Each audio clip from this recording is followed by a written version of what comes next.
Lecture du livre de la sagesse. J'ai prié et le discernement m'a été donné. J'ai supplié et l'esprit de la sagesse est venu en moi.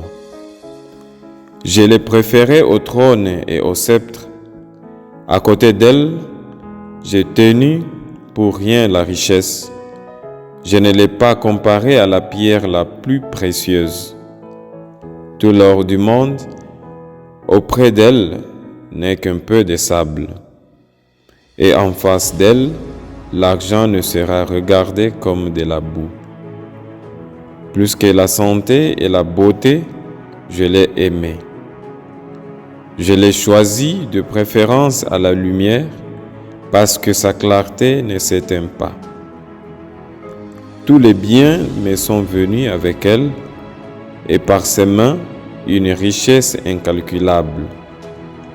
Parole du Seigneur. Nous rendons grâce à Dieu.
Rassasiez-nous de ton amour au matin, que nous passions nos jours dans la joie et les chants. Rends-nous en joie des jours de châtiment et les années où nous connaissions le malheur. Rassasiez-nous de ton amour, Seigneur, nous serons dans la joie. Fais connaître ton œuvre à tes serviteurs et ta splendeur à leurs fils. Que vienne sur nous la douceur du Seigneur notre Dieu. Consolide pour nous l'ouvrage de nos mains. Oui, consolide l'ouvrage de nos mains.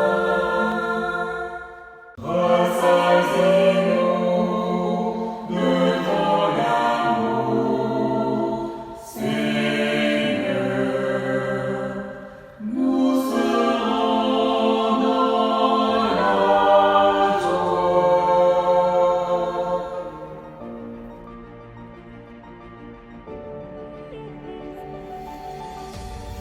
Lecture de la lettre aux Hébreux. Frères, elle est vivante la parole de Dieu, énergique et plus coupante qu'une épée à deux tranchants.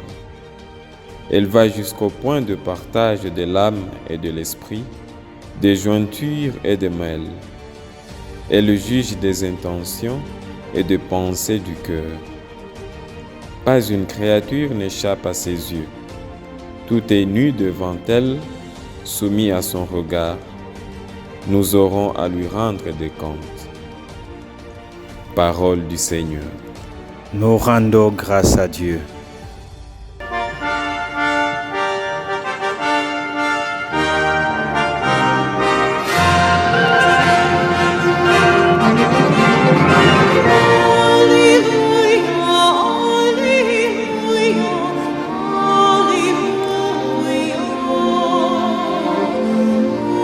Alleluia, alleluia,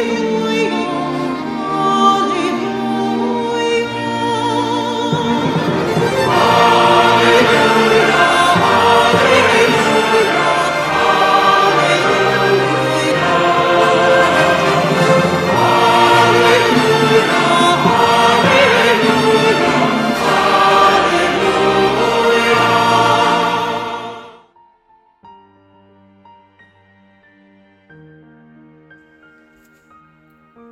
Évangile de Jésus-Christ selon saint Marc. En ce temps-là, Jésus se mettait en route quand un homme accourut et tomba à ses genoux, lui demanda: « Bon maître, que dois-je faire pour avoir la vie éternelle en héritage ?» Jésus lui dit: « Pourquoi dire que je suis bon? Personne n'est bon sinon Dieu seul. Tu connais les commandements.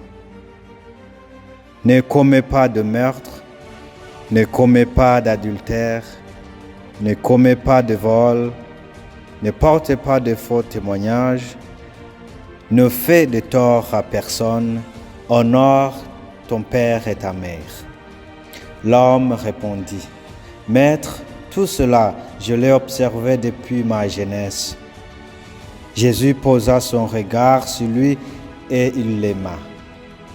Il lui dit: « Une seule chose te manque. Va, vends ce que tu as et donne-le aux pauvres. Alors tu auras un trésor au ciel. Puis viens, suis-moi. » Mais lui, à ces mots, devint sombre et s'en alla tout triste, car il avait de grands biens. Alors Jésus regarda autour de lui et dit à ses disciples: « Comme il sera difficile à ceux qui possèdent des richesses d'entrer dans le royaume de Dieu. » Les disciples étaient stupéfaits de ces paroles. Jésus, reprenant la parole, leur dit: « Mes enfants, comme il est difficile d'entrer dans le royaume de Dieu. Il est plus facile à un chameau de passer par le trou d'une aiguille qu'à un riche d'entrer dans le royaume de Dieu. » De plus en plus déconcertés, les disciples se demandaient entre eux: « Mais alors, qui peut être sauvé? » Jésus le regarde et dit: « Pour les hommes, c'est impossible, mais pas pour Dieu, car tout est possible à Dieu. » Pierre se mit à dire à Jésus: « Voici que nous avons tout quitté pour te suivre. » Jésus déclara: « Amen, je vous le dis, nul n'aura quitté à cause de moi et de l'Évangile une maison, des frères, des sœurs, une mère, un père, des enfants ou une terre, sans qu'ils reçoivent en ce temps déjà le centuple. Maison, frères, sœurs, mères, enfants et terre, avec des persécutions et, dans le monde à venir, la vie éternelle. » Acclamons la parole de Dieu. Louange à toi, Seigneur Jésus.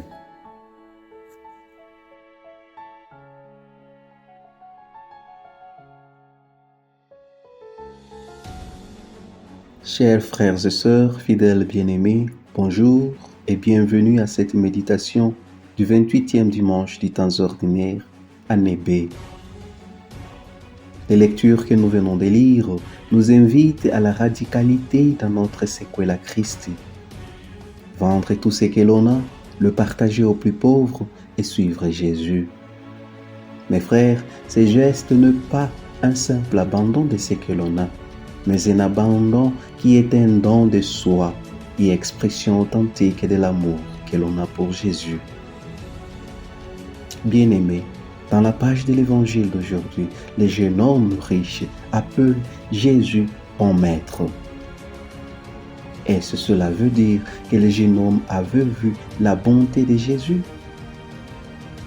Cette bonté dont nous parle Saint Pierre, cet homme qui est passé parmi nous en faisant le bien.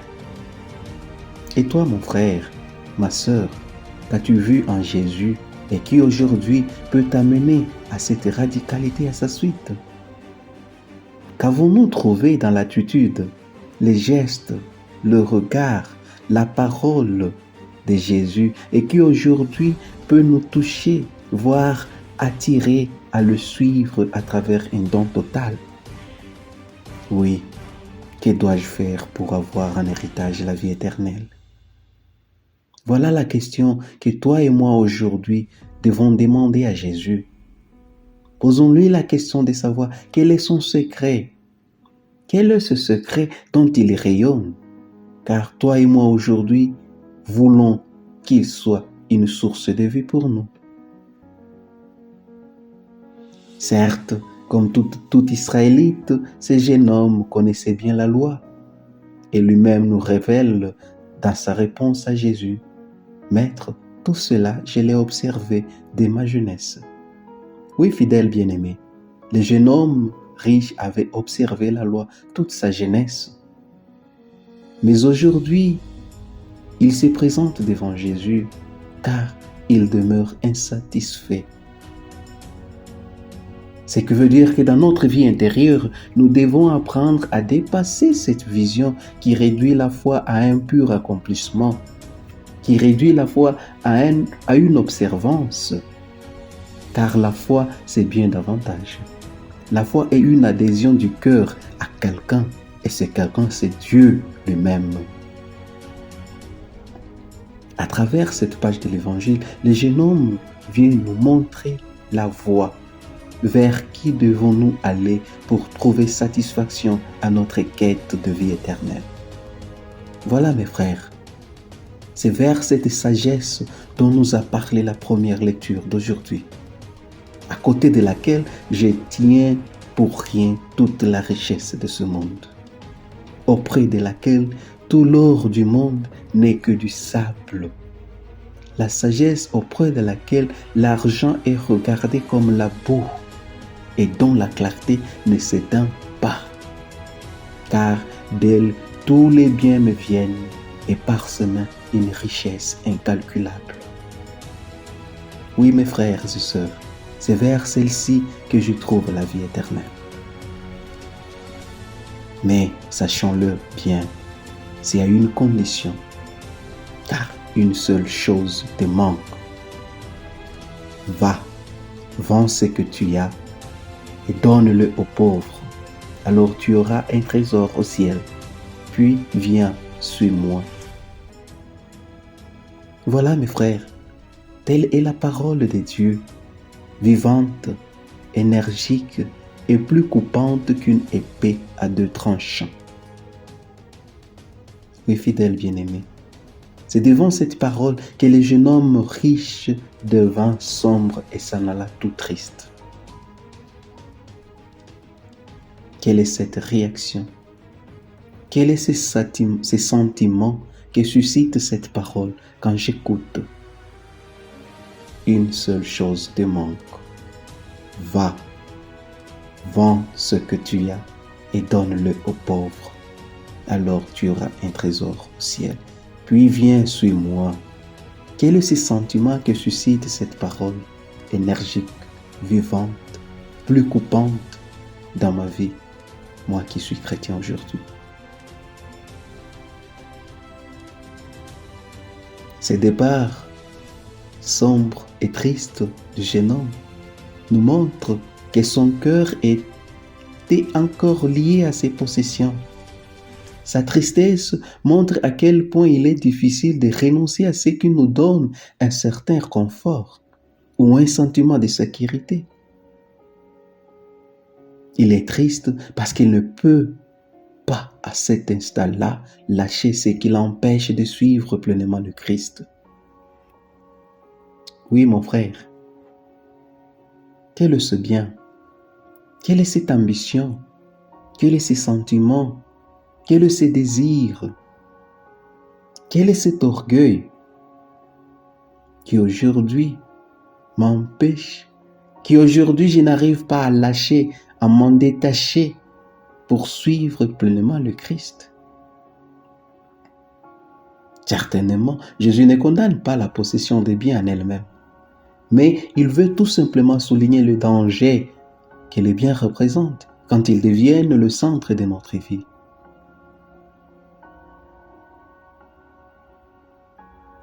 Oui, mon frère, c'est après cette parole que le jeune homme est parti triste et sombre. Après son départ, Jésus prononce une parole qui a traversé les siècles. comme il est difficile à ceux qui possèdent des richesses d'entrer dans le royaume de Dieu. Il nous présente l'image du chameau passant par les trous d'une aiguille pour nous prouver combien l'impossibilité pour l'homme, de par ses propres moyens, d'accéder au salut. Mais Jésus veut nous montrer que ce qui est impossible aux hommes est possible à Dieu. Pour ainsi dire que ce qui a toujours été impossible pour toi, pour te détacher entièrement de ce qui t'encombre jusqu'à présent, l'est aujourd'hui possible à Dieu. Et c'est ici où réside la vérité qui nous révèle cet évangile. Le salut ne dépend pas de nos seules forces, mais de la grâce de Dieu. Aucun effort humain, aussi louable soit-il, ne peut nous mériter la vie éternelle, car cette vie éternelle est un don gratuit que Dieu fait à ceux qui se tournent vers lui avec un cœur libre et confiant. Fidèles bien-aimés, en ce dimanche, demandons cette grâce à Dieu, la grâce de nous tourner vers lui, libres de toutes choses et confiants en lui, car c'est en lui que nous trouvons la vie éternelle. Le Seigneur soit avec vous.